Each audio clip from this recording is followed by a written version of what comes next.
Vamos então abrir a palavra de Deus. Mateus 6. Mateus capítulo 6.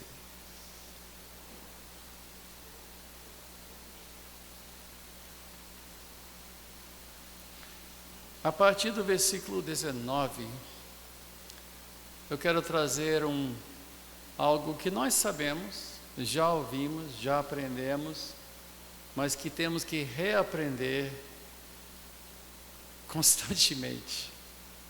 Então, como Paulo disse aos Filipenses, creio, ao repetir as mesmas coisas, para mim não é enfado, e para vocês é uma segurança ouvir novamente as verdades, porque, como dizia C.S. Lewis, longe de mim tentar ser original. O que importa é de nós passarmos adiante a fé uma vez recebida e com fidelidade.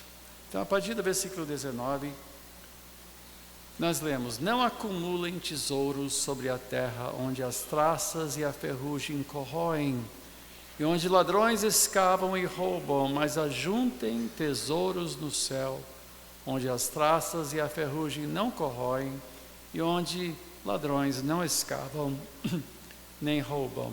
Porque onde estiver o seu tesouro, aí estará também o seu coração. Os olhos são a lâmpada do corpo. Se os seus olhos forem bons, todo o seu corpo será cheio de luz. Se, porém, os seus olhos forem maus, todo o seu corpo estará em trevas. Portanto, se a luz que existe em você são trevas, quão grandes trevas serão? Ninguém pode servir a dois senhores, porque ou irá odiar um e amar o outro, ou irá se dedicar a um e desprezar o outro. Vocês não podem servir a Deus e às riquezas. Oremos, nosso Deus e Pai. Eu peço, Senhor, a Tua ajuda hoje a exprimir aquilo que colocaste no meu coração e a nos edificar, nos encorajar, nos corrigir, nos admoestar através dessa palavra viva, que é lâmpada para os nossos pés e luz para o nosso caminho. Fala aos nossos corações, fazendo a aplicação devida a cada uma das nossas vidas. Eu te peço em nome de Jesus.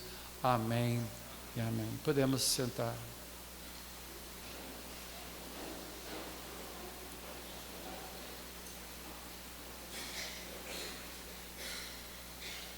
Às vezes recebo perguntas como: bispo, qual é o livro da Bíblia predileto seu?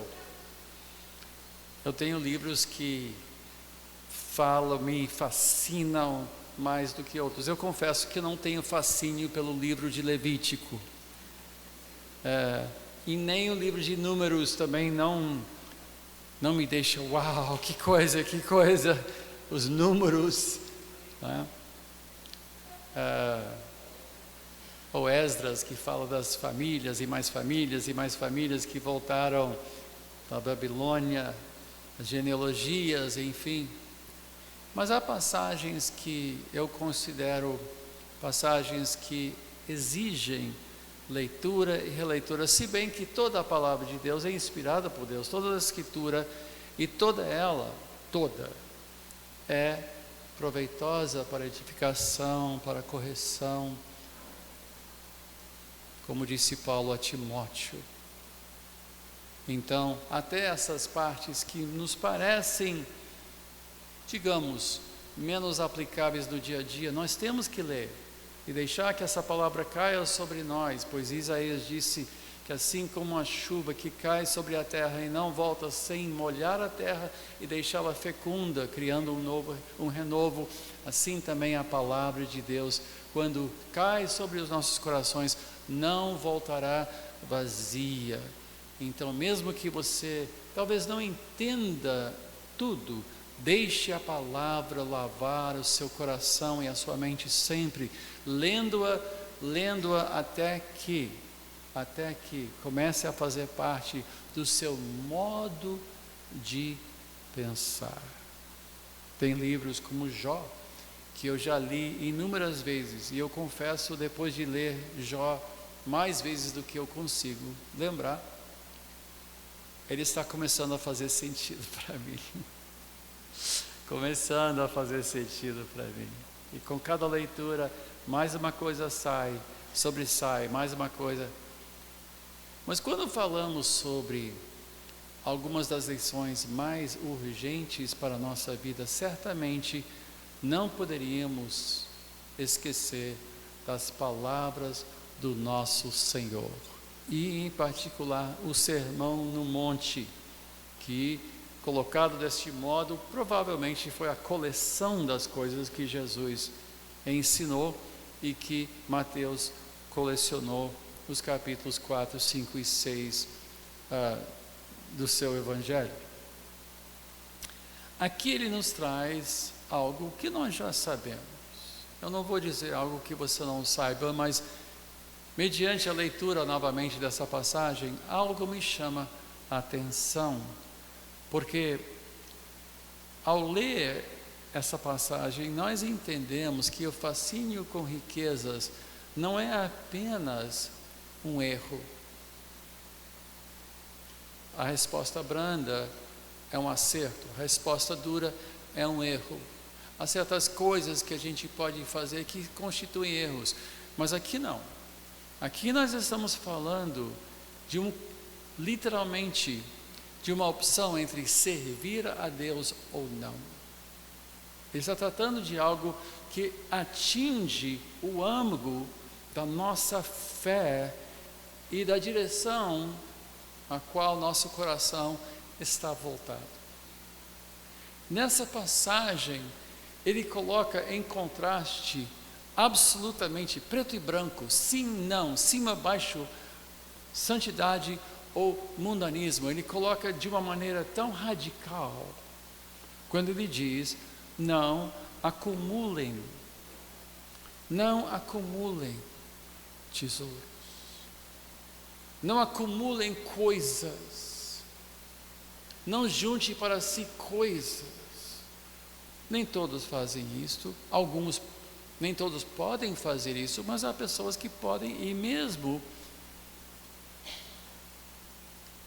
por mais que tenhamos dificuldades, nós temos a tendência de colecionar ou de valorizar coisas de uma maneira errada. Em vez de ver a sua função apenas, nós cuidamos delas como tesouros, nós cuidamos delas como algo precioso. Eu me lembro da história de um monge, de um frade, muito humilde, que na sua jornada passou pelo castelo de um cardeal católico. E ele estava já no fim do dia, ele tinha que hospedar em algum lugar, e ele ousou bater na porta e pedir um lugarzinho para deitar, e o cardeal recebeu ele com muita felicidade. Não, vem, senta à mesa comigo. E nós estamos falando de séculos atrás, então já era assim um castelo com talheres de ouro, com porcelana e cristais, e uma mesa farta. E ele disse: vem jantar comigo, você chegou na hora de eu ceiar, então você vai sentar à mesa comigo. E tinha pessoas servindo, era um cardeal muito rico, e serviu uma mesa farta, e o monge disse: me perdoe, mas eu só me alimento com o meu pratinho de madeira. Aí todo mundo ficou assim: desculpe qualquer coisa. Então, mediante a extrema humildade dele, eles retiraram a porcelana, retiraram os talheres, retiraram os cristais e tudo que tinha na mesa, e ele então sentou com seu pratinho e sua colherzinha de madeira. E o cardeal, meio sem jeito, olhou assim, mediante tão grande humildade desse frade. Mas numa certa altura do jantar, o pratinho caiu no chão. Ele fez alguma coisa, virou de alguma maneira, e o pratinho caiu da mesa, e caiu no chão e quebrou. E o frade começou a chorar. Ele chorou porque seu pratinho quebrou. Aí o cardeal, que era um homem bem idoso e sábio, ele disse: meu jovem frade, deixa eu lhe falar uma coisa. Tudo que você vê ao seu redor não me pertence. Para mim, eu abro mão disso amanhã. Os talheres de ouro, os cristais, a porcelana.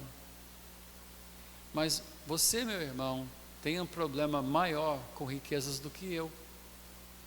Porque essas coisas não ocupam o meu coração, mas o seu coração conseguiu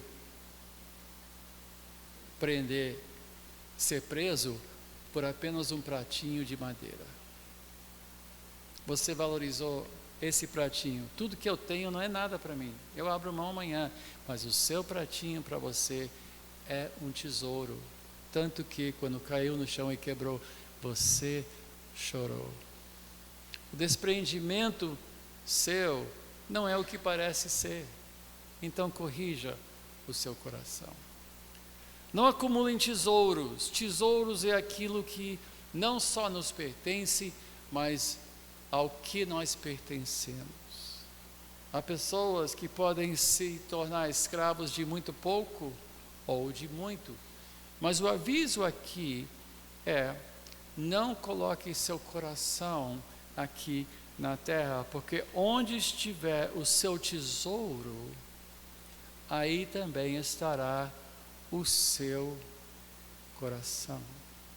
Pode ser uma bicicleta, pode ser um pratinho de madeira, pode ser onde você mora, pode ser o que for, mas aquilo que você tem pode muito bem também possuir o seu coração. E ele disse: tenha cuidado com isso. E aí ele diz: os olhos são a lâmpada do corpo. Se os seus olhos forem bons, todo o seu corpo será cheio de luz. Ele mudou de assunto? Não. Ele não mudou de assunto. Ele continuou na mesma veia, e nós vamos ver que ele continua com esse pensamento sobre os pertences, sobre os bens. Aquilo que enche os nossos olhos. Quando João diz: não ame o mundo, e então ele define o que é o mundo. É o quê? A concupiscência dos olhos, a concupiscência da carne e a soberba da vida. Ou seja, o desejo dos olhos, o desejo da carne e o orgulho. Três coisas que compõem o que é um coração mundano. O mundo valoriza aquilo que vê. O mundo julga o seu próximo pelo que ele vê, pela sua roupa, ou por um carro, ou por onde mora, ou pelo seu relógio. Julgam uns aos outros, dizendo: esse aí deve ser uma pessoa muito importante, deve ser uma pessoa muito sábia, deve ser uma pessoa a ser valorizada. Nós julgamos pelos nossos olhos, e aqui ele diz: os olhos são a lâmpada do corpo. Então, se nós não tivermos cuidado com os nossos olhos, nós seremos cheios de desejo. Uma das coisas que eu sempre digo: não passeie num shopping. Shopping não é lugar para passear. Shopping é um lugar de concupiscência. Você passa por vitrines cheias de coisas que você não precisa, e ao vê-las, você as deseja. Eu não tenho um sapato igual a esse. Que camisa linda. Você já tem uma camisa, você já tem duas camisas, você já... mas olhe só essa camisa. Eu não tenho dessa cor. E então, o que acontece? Algo acontece dentro de nós. Ou aquelas lojas de relógios, todo brilhosos, cheio de coisa, e você fica assim: uau, que relógio. Diga para o seu vizinho: isso não faz bem.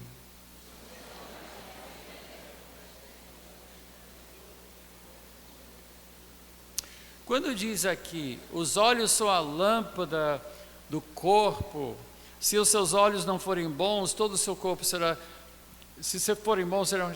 Aqui não está falando só contra coisas como pornografia ou violência, outras coisas. Está falando, nós ainda estamos no mesmo assunto.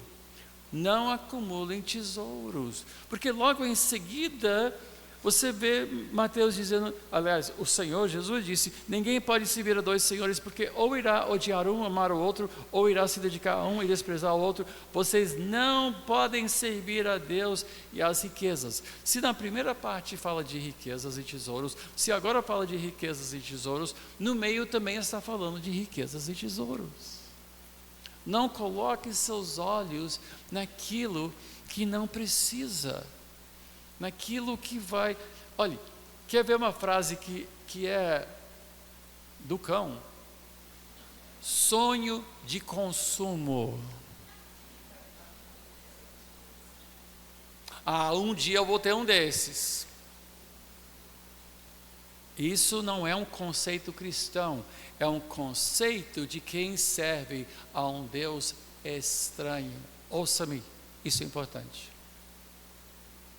Isso é importante. Não sonhe com coisas que você não tem. Não fique paquerando um relógio, ou uma camisa, ou um sapato, ou um vestido. Bispo, é coisa tão simples. Não é. Seu coração pode ser seduzido por um prato de madeira. No frade foi. Mas eu não fico olhando um Mercedes. Claro que não. A gente não fica cobiçando Mercedes, porque aquilo é outro mundo, é outro universo, nem tem nada a ver conosco. Mas aquela motoquinha Honda, zero bala, 125, que lindo, saiu o modelo novo.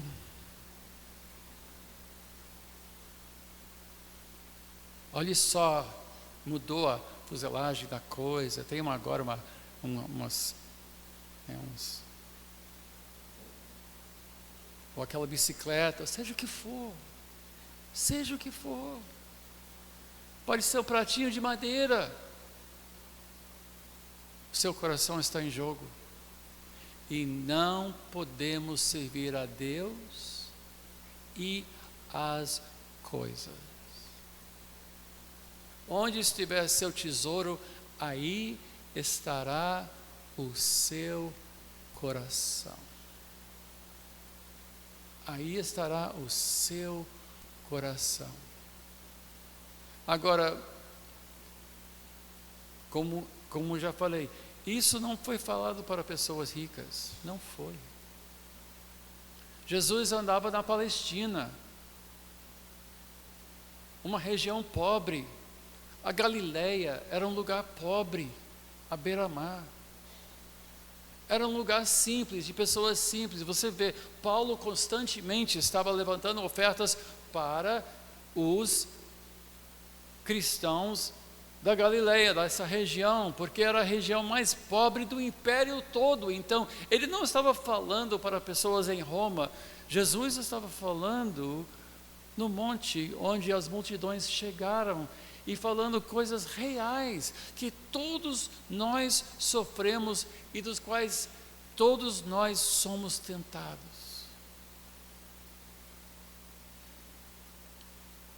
Ninguém pode servir a dois senhores, porque ou irá odiar um e amar o outro, ou irá se dedicar a um e desprezar o outro. Vocês não podem servir a Deus e as riquezas. Ele está falando isso, concluindo que, primeiro, não acumular, e segundo, não deixar os nossos olhos caírem sobre essas coisas e encherem o nosso coração de desejo. Mas ele fala mais.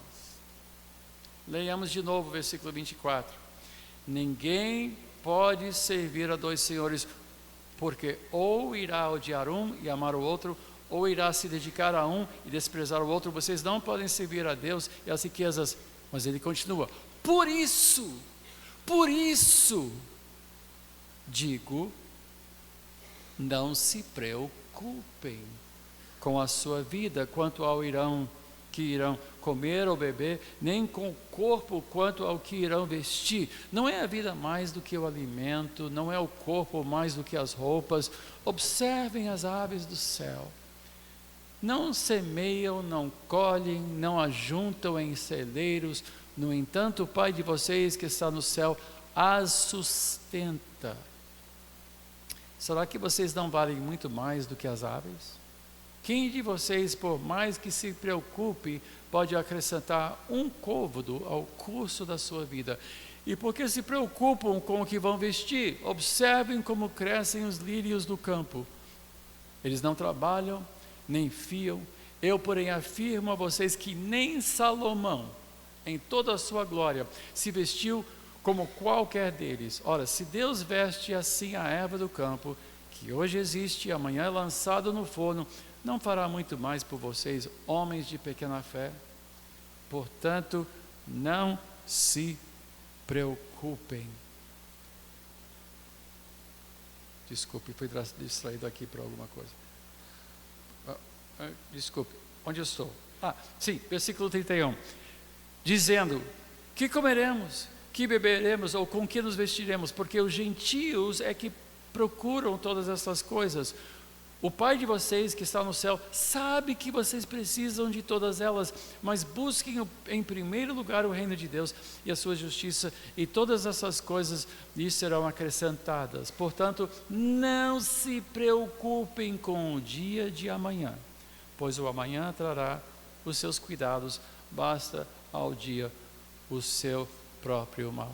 Agora, antes que a gente volte ao principal, deixa eu só dizer uma coisa: ou Jesus estava dizendo a verdade ou não estava dizendo a verdade. Eu creio que Jesus estava dizendo a mais pura verdade aqui, que quer dizer o quê? Ele alimenta todos os pássaros. A Bíblia diz que Deus criou os céus e a terra. Pela fé sabemos disso, Hebreus 11 diz isso. Mas Hebreus capítulo 1 diz que Jesus sustenta, que Cristo sustenta todas as coisas pelo poder da sua palavra, ou seja, a própria existência de tudo é sustentado por Deus. Paulo disse aos atenienses no Areópago, ele disse: porque nele vivemos, nele nós vivemos, nos movemos e existimos. Isso. Respiramos e existimos. Agora esqueci. Cabeça. Literalmente, nós existimos porque Deus não só nos criou e permite que continuemos a existir, mas literalmente Ele continua a nos fazer existir. Eu uso uma frase, já usei, talvez tenha usado aqui há 6 anos atrás, não sei. Mas nós somos a lâmpada de Deus. O universo é a lâmpada de Deus. O que quer dizer isso? Bom, quer dizer que essas lâmpadas não têm luz própria. Elas só brilham porque recebem energia de uma fonte. São ligadas à fonte. E o momento que essa fonte for interrompida, ou por um interruptor, ou numa subestação de luz, deixará de brilhar. Tudo que existe, só existe porque recebe sustento da sua existência diretamente e constantemente de Deus.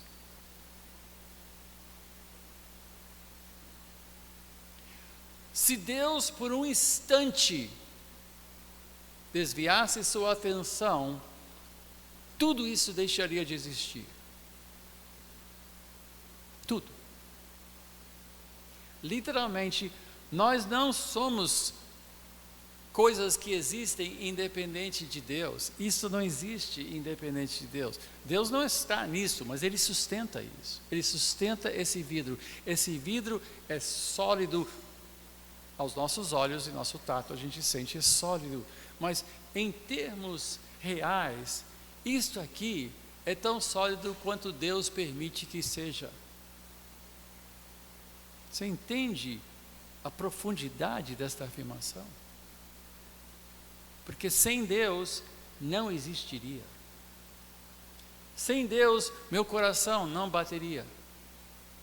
Seu coração não bateria. Sem Deus, você não respiraria. Nele nós nos movemos, nós existimos, nós respiramos. Nós existimos porque Deus assim o permite. Então, quando Jesus diz, meu Pai alimenta as aves, é porque cada minhoquinha que sobe lá do fundo da terra, sobe movido por Deus. Ele faz a minhoca nascer e subir, e quando ele chega à tona, o pássaro está lá esperando e nhoque, pega só falta dizer, obrigado Senhor pela minhoquinha. Não diz, porque não precisa, até porque pássaro não fala, sim, porque não é papagaio. Mas você entende o que eu estou falando. Eu estou agora me perdendo, tudo bem, vamos voltar.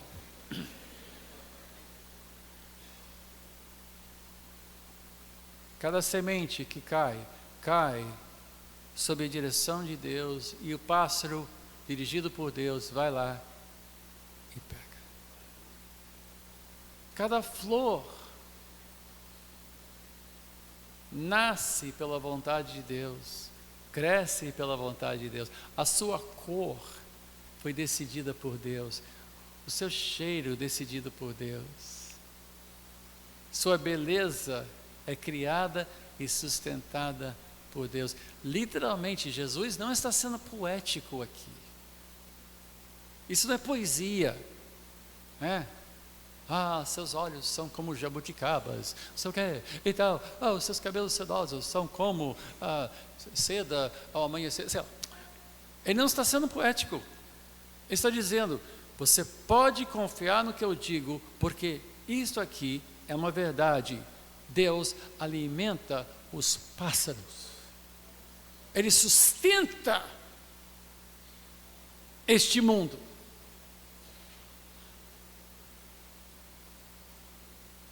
Nada foge o seu poder. Tudo existe por causa do exercício constante do seu poder. Então, o milagre para Deus não é nada. Não é nada. Um câncer, ele cura, não é nada. Deus sustenta todas as... Por isso que quando nós oramos, nós ficamos assim, não, mas orar por isso é difícil, porque isso aí já é difícil. Há algo demasiadamente difícil para o nosso Deus? Nada. Ele conhece cada planeta e cada estrela pelo nome, e Ele conduz cada estrela e cada planeta no seu trajeto. A Bíblia diz isso com todas as letras. Cada estrela que você vê à noite é Deus sustentando e ordenando a sua direção. Nós frequentemente pensamos pouco de Deus. Nós achamos que Ele está lá fora, em algum lugar distante, e nós temos que, de alguma maneira, invocar Deus para Ele estar presente. Deus está aqui, meus irmãos. Deus está próximo a cada um de nós. Ele está tão perto quanto a uma oração que você faz. Deus pode, Ele ouve cada lágrima sua. E nada para Ele é impossível. As pequenas coisas, as grandes coisas, nada. Então, devemos confiar nele absolutamente. Então, voltemos ao que ele diz. Quem acumula, quem vislumbra, fica desejando coisas, está servindo um Deus errado. Não está servindo ao nosso Deus. Está servindo o Deus deste mundo. Mas quem se preocupa também. Isto é tão importante. É tão importante. em ministrando libertação para pessoas que vêm do Espiritismo, eu aprendi que cada Exu exige certos tipos de serviço, certos tipos de sacrifício, né? Se for um espírito de criança, tem que usar um certo prato, brincar no chão, aquela coisa e tal. Ou seja, tem um ritual, tem uma devoção que é exigida. E quando a pessoa liberta, tem que ir para sua casa e tirar aqueles objetos que são ligados ao santo ou ao espírito que serviam. O que o dinheiro exige de devoção? O que os tesouros deste mundo exigem de devoção? Qual é o culto prestado ao dinheiro? Porque você não pode servir a dois deuses, ou a Deus ou ao dinheiro. Nós servimos a Deus confiando nele. Como é que servimos o dinheiro? Nos preocupando com o que vamos comer, o que vamos vestir, nos preocupando com o dia de amanhã. Nós estamos servindo um Deus falso. Isso aqui é algo tão crucial, porque é uma questão de religião verdadeira, de fé verdadeira. Fé verdadeira não é só se arrumar e vir para a igreja. Fé verdadeira é como você conduz o seu coração, como você ordena os seus valores, o que ocupa a sua mente. Paulo disse em Romanos 8, porque o pendor da carne, os que cogitam as coisas da carne, vão morrer. Os que cogitam as coisas do Espírito vão viver. E não tem como jogar nos dois times. Ou você serve a um Deus e despreza o outro, ou você serve o outro Deus e descarta o primeiro. Ou você serve a Deus, o Deus verdadeiro, com toda a confiança, com todo despojamento, com simplicidade, com fé e com paz. Ou você serve o dinheiro, acumulando coisas, olhando coisas, paquerando, cultivando sonhos de consumo, ou se preocupando. É um modo de servir o dinheiro, é se preocupar. Ah, bispo, mas o senhor não tem assistido o Jornal Nacional. Tem razão, eu não assisto televisão há muitos anos. As notícias não são boas. Você não sabe o que está acontecendo. Eu sei tudo o que está acontecendo nesse país. Pode ter certeza que eu acompanho tudo. Ah, quem sabe vai acontecer, não sei o que, tal, porque Lula e tal. Não vamos entrar nisso, né? Deixa isso. Só pensar em coisas que edificam, mas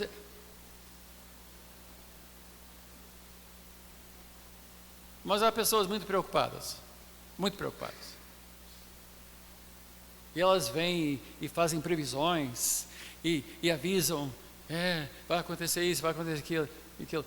Meus irmãos, se eu fosse um pássaro, eu não estaria preocupado. Por quê? Porque Deus alimenta os pássaros. Eles sabem disso. Se eu fosse uma flor, eu não estaria preocupado. Mas como eu sou uma pessoa pensante, e meu coração continua a me enganar, e ainda tenho que lutar contra a carne, e contra o mundo, e contra o diabo, e contra a tentação, até que um dia ele voltará. Então nós seremos transformados como num piscar de olhos, porque nós o veremos face a face, e então não haverá mais preocupação, não haverá mais shopping center no céu, não haverá mais impostos, não haverá mais taxas, não haverá mais sindicatos, não haverá, certamente, mas não haverá mais nada disso. Mas até lá, todo mundo fala sobre o que querem comprar, o que vão vestir, as viagens que vão fazer ou não. sobre as incertezas. Meu Deus, e se eu não tiver meu emprego daqui a 6 meses? Estou devendo tanto no cartão de crédito, o que eu vou fazer? Meu Deus do céu. Primeiro que você também gastou demais no cartão de crédito e agora está pagando mês a mês e é escravo do seu emprego para poder pagar aquele cartão que você devia cortar e jogar no lixo, cancelar. Mas compramos o que não precisamos, hipotecamos o nosso futuro e depois ficamos preocupados. Isto é servir um Deus falso. Isto é ser amigo do mundo, e quem é amigo do mundo não é amigo de Deus. A gente brinca sobre coisinhas, sapato, relógio, o que for, bicicleta, motoca. Eu conheço homens que vão para agências de automóvel e pegam aqueles prospectos impressos com 4 cores em papel couché e botam ao lado da cama paquerando o novo modelo do carro e ficam lá olhando assim. Isso é um Deus falso, gente. Isso não é coisa de crente. Alô? Amém. Isso não é coisa de crente.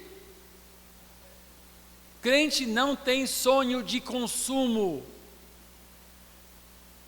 Sonho de consumo é um culto a um Deus falso.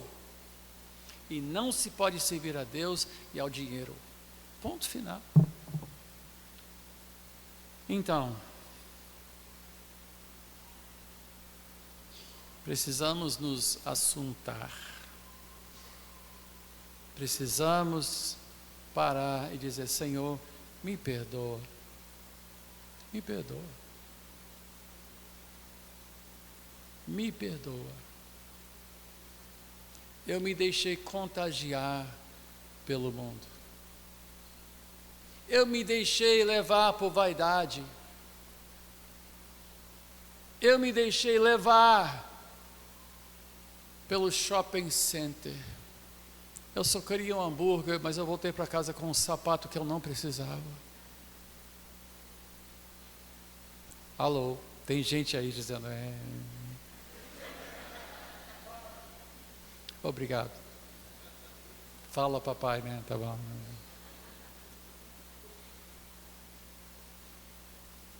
A gente está rindo de nervoso, mas é sério isso.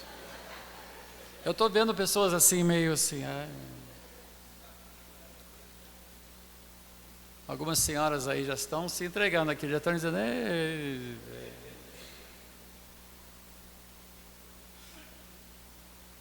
ninguém precisa de 3 bolsas.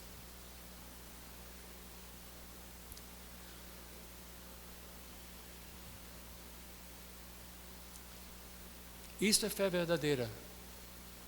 Fé em carne e osso. Fé com o pé no chão. Fé de verdade. Não é só vir para a igreja e cantar, e se emocionar, e ler a Bíblia, e ter comunhão com os irmãos, comungar. Essas coisas todas fazem parte, mas são essas coisas que nos ensinam. Agora, eu estou falando de fé em carne e osso. Eu estou falando fé na terça de manhã, ou no sábado à tarde. Há coisas que nós temos que parar de assistir, parar de ver, parar de olhar, e assim que começar a nos chamar, temos que dizer: arreda Satanás. Ir no shopping e loja após loja, está amarrado, está amarrado, está amarrado. Não, obviamente a gente não vai cair no ridículo de fazer uma coisa dessas, mas vigie seu coração. Vigie seu coração. Aquele frade, seu coração, o coração daquele frade estava preso a um pratinho de madeira. Não precisa de muito para tirar a nossa atenção de Deus. Não precisa de mais de uma projeção de inflação ou de correção, não sei o quê, para a pessoa que entende um pouquinho de economia já ficar todo preocupado. Não é preciso muito. Nosso coração é muito frágil, muito mais do que realmente queremos admitir. Agora, você nunca vai resolver isso de uma vez por todas. Isso é um exercício e uma batalha diária. Só no céu não teremos essas preocupações, mas isso aqui é o exercício diário da fé. O exercício diário da fé. Este exercício exige que nós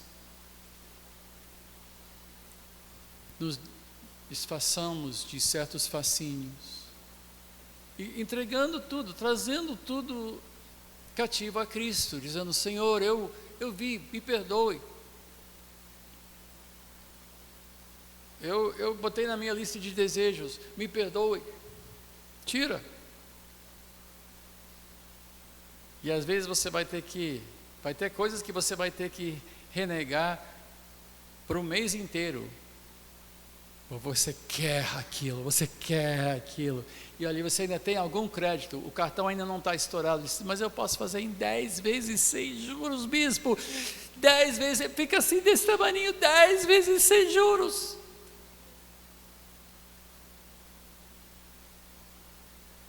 Eu não estou falando de caprichar nossa fé, eu estou falando da essência da nossa fé. Onde está o seu coração?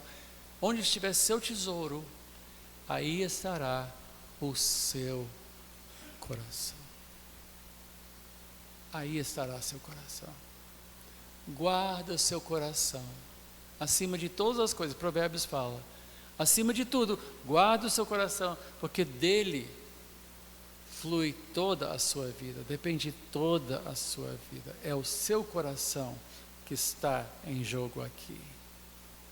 E ninguém vê, mas você sabe onde seu coração está. Deixa eu orar por você. Oremos. Amado Deus e Pai, confiamos em Ti. Eu confio em Ti, Senhor. Eu creio na Tua palavra que afirma a Tua soberania e poder sobre todas as coisas. Eu sei que Tu sustentas tudo pelo poder da Tua palavra. E, portanto, não tenho por que me preocupar.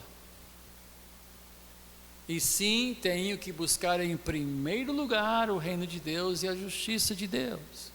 Eu tenho que buscar Te servir de coração, cultivar a minha vida contigo, cultivar uma vida de oração, leitura da Tua palavra, vida em comunhão, amor para com os meus familiares, ver Cristo em tudo, buscar a Cristo sempre, e não me deixar levar pelas paixões desse mundo. Perdoa-me, perdoa-nos, Senhor, perdoa-nos.